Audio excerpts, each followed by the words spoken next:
Засгийн газрын хуралдаанаар хилцсэн асуудлуудын талаар засгийн газрын хэрэглэх газрын дараа Гоён Эрдэнэ өнөөдөр сэтгүүлчдэд мэдээлэл өглөө. Тэрээр энэ засгийн газар стратегийн ач холбогдолгүй концессийн гэрээнүүдийг цуцлах шийдвэр гаргасныг танилцууллаа. За өнгөрсөн хугацаанд засгийн газартаа байгуулсан 20 орчим концессийн гэрээ байсны талаас илүүг нь цуцлалаа. За үүнд Алтан булаг Улаанбаатар замын үдэд чиглэлийн автозамын концесс, Дорногой аймгийн Дэлгэрэх Сайн шанд чиглэлийн 130 км автозамын концесс, зарим сургууль цэцэрлэгүүдийн концессийн гэрээг цуцалжээ.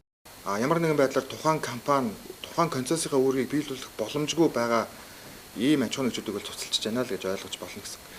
Жишээ нь одоо 500 орчим сая долларын хөрөнгө оруулалт оруулна гэдэг ийм төсөл өгчөөд 10 хүнтэй байгууллагад 1 жил болж байгаа энэ компани байгаа. Тэгэхээр ийм байдлаар одоо лоббидах байдлаар ч юм уу бас компаниудад засгийн газар одоо давуу хөл болгосон нь өөрөө Монгол улсын хөгжлийг бас хойш нь татж байна гэсэн. Харин стратегийн ач холбогдолтой гэсэн концессийн гэрээний нөхцөлийг өөрчлөх замаар үргэлжлүүлэх шийдвэрийг засгийн газраас гаргасан байна. Тодорхойлбол өмнөх концессийн гэрээнүүд барих шилжүүлэх гэсэн нөхцлөөр байгуулагдсан нь төсөвт ихээхэн хэмжээний дарамт болдог. Иймээс энэ засгийн газар зөвхөн барих, ашиглах, шилжүүлэх гэсэн нөхцөлтэй гэрээнүүдийг үргэлжлүүлнэ.